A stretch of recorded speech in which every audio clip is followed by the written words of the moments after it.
Tabakanga anti bampadde ennaku bbiri ate mbadde nga nze nkola ebifo byonna nze director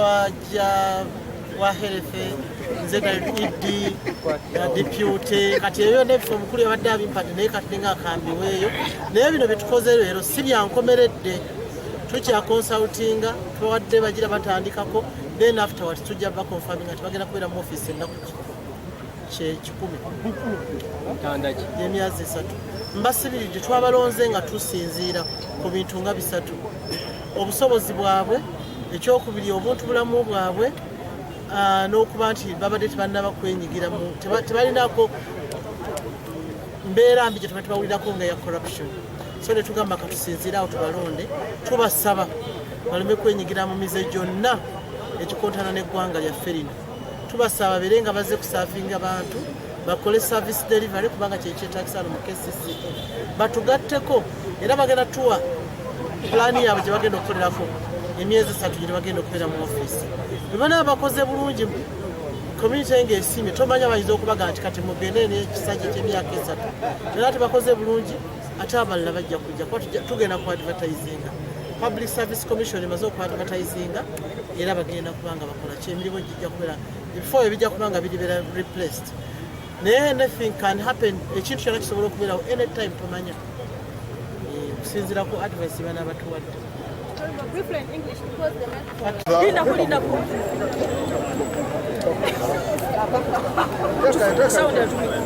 ku lwange ne bannange bonna abali ku KCCA bagala kwebaza oweekitiibwa President wa Uganda ne baminisita ba Kampala n'abakulembeze ba public service olw'okuba President amagezi nti alondemu abantu omu 2 3 abasobola okubeerawo nga bwe tulinda abakulembeze mu butongole abajja okujja mu myezi ndowooza 3 bwe yagambye buno obuvunaanyizibwa bunene kubanga buzze mu kiseera nga Kampala alina okusoomoozebwa kungi okusoomoozebwa kwe tulina mu Kampala kungi nga bwe mumanyi kati ekiriwo kya kiteezi twafiirwa abantu baffe bangi nnyo era kyannaku nnyo nti abantu baffe bafa mu ngeri ey'entiisa bwetyo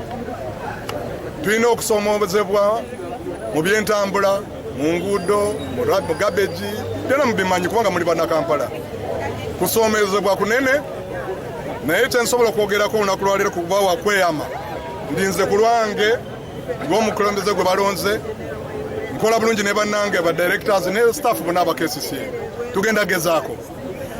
gezaako okukola ennyo nga bwe tusobola okulaba nti tugezaako okuza oda mu kibuga kubanga ekibuga kyaffe kirimu abantu abasukka mu miliyoni 4 oba n'ekitundu census yatugamba abantu miliyoni 4 n'ekitundu bantu bangi baagala okugenda okukola baagala okutuuka ku mirimu mu budde baagala okugenda mu butale bakole nga obutale musolo buyingira nga musolo bufuluma waliwo ebintu bingi nnyo mu budde butali bwawala tujja kutuula tubawe ekiwandiiko kyaffe ku bye tulowooza ebikulu bye tugenda okukola mu nnaku ezisooka 10 ze batuwadde naye nsaba bannakampala n'abannayuganda mwenna mumanye nti kino ekibuga kyaffe ffenna KCCA yokka tesobola kumalawo obuzibu bwonna kubanga bw'okwata kasasiro n'omusuula mu kkubo oba n'ogaana okumusuula walina okubeera ate n'olowooza n'ogenda ku bridge n'omuyiwa ku bridge waggulu ne bwe tuba tugezaako tutya muba temutuyambye kati nammwe ku sayidi yammwe gye mulimu mukole ekyammwe naffe tukole ekyaffe tukwataganye kubanga lino eggwanga litubanja ffenna n'olwekyo mbasaba mutuwagire nebaza gavumenti ya Uganda okutuwagira nsaba Lord Mayor n'akakiiko akabyabufuzi batuwagire ffe tuli babyabufuzi ffe tutegera service delivery tugenda gezaako okukola nga bwe tusobola okulaba nga tutuukiriza omulimu gwe batukwasizza ogw'amaanyi ennyo ku luno olunaku banange mwebale nnyo nti mu kitongole kyonna ne mu maka ekintu ekimu ekikulu kubeera nga mulina obwesige obwesigwa abantu banga tebeesigangana tebasobola nakuteesa kubanga ne bw'oleeta point ennungi bwebanga tekirizaganya naye oli alowooza nti omuwalana oba oyagala kumugobesa ku mulimu oba oyagala nedda naye bwe muba mwina trust otegeera oli ne bagamba nti ekyo tetukikkiriza takikola mu bubi bwe tunaatereeza ensonga ezo za trust naddala mufe abatekiniko tujja kuba bulungi waliwo ne trust ya wakati y'abapolitiko n'abatekiniko fe tetuli mbyafuzi naye oluusi mugezaako okola ekintu abyofuzi ne balowooza nti mwekubidde eno oba mwekubidde eri ekyo si kye tuliko noolwekyo tugezeeko okufuna trust tugezeeko okutegeera nti lino eggwanga litubanja ate gino emirimu gye tulimu tugirimu lwakaseera buseera obudde bujja kutuuka tugiveemu waliwo abaana abato abajja okujja bagitwale naye twandireese eggwanga nga ddungi n'abaana abato abakula basobole okweyagalira mu nsi yaffe bagyenyumirizeemu nolwekyo nkubiriza omulanga baganda bange mwenna abakesisi abakola mu bitongole ebitali bimu ku division n'awalala tutekemu amaanyi tusobole okukola basobole okutujjukira nti mu kaseera ke twali mu KCCA tulina kye twabaako kye twakola batuwadde obuvunaanyizibwa bw'amaanyi nnyo era ndi muwombeefu nnyo n'obwetoowaze bungi neebaza bonna ababumpadde kinkuteeko nnyo naye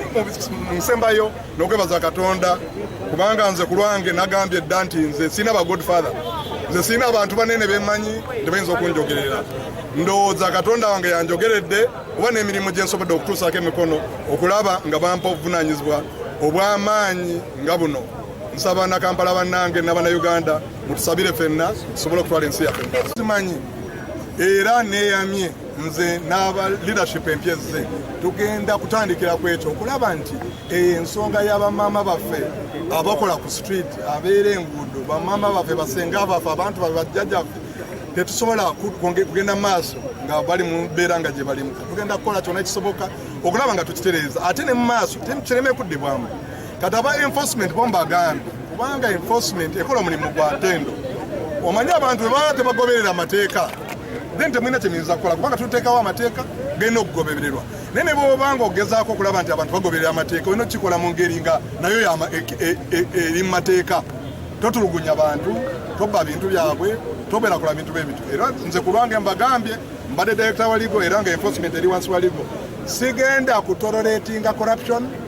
oba wadde empisa ezo zembadde zijampulira kasa tuzikolako investigation kubanga tetwagala kuteeka abantu mu misango ku bantu nga tebeera kye bakoze naye omulembe guno gwe tugenda okutandika ogw'ennaku 10 tusaba mubeere bagumiikiriza mutuwe chansi tugezeeko bwe tulimala mulitukolera marking team tubuulire oba tuyise oba tetuyise naye bannange mwebale nnyo oba akulira bannamateeka ba KCCA ebikwatagana n'amateeka ebyamateeka mu KCCA nze mbadde mbikulira. At the University of Yale, and I also went and studied public administration at the University of Harvard in the United States. One of the things that we were taught was what they call the Patrick Lencioni's model or pyramid. And I want you to listen to me carefully. If you can forget everything else I've said, I beg you, my colleagues, not to forget what I'm about to say. Because it's going to define how we're going to work. It's going to define how we're going to prioritize things. It's going to define how we're going to report. In any institution, the most key thing is trust. Trust.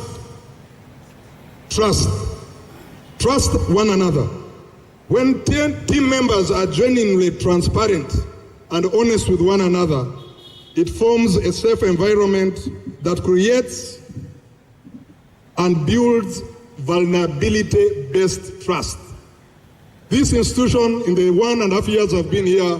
I've seen it has suffered a serious shortage of trust. I will be a leader who encourages trust. Because when you have trust, then you can engage in constructive conflict. Conflict can be constructive, but it is conflict with trust. Team members will be able to engage in unfiltered, constructive conflict based on ideas. My colleagues in the legal department of KCCA know that in cases in the legal department is nothing like the boss has said. We engage in constructive conflict of ideas so that when we arrive at a point, we are all in agreement. The moment we have conflict that is constructive, when it's conflict of ideas and not conflict of personalities, and not conflict that is based on parochial interests, then we can be able to commit to decisions. Then it means our team members will be able to offer opinions, debate ideas, feel that they have been heard and respected, and will be more likely to commit to the positions that we shall take. Then we can hold each other accountable, and our ministers will hold us accountable. It is in that way that we can achieve collective results. As I conclude, my friends, I know you are all concerned about a couple of things.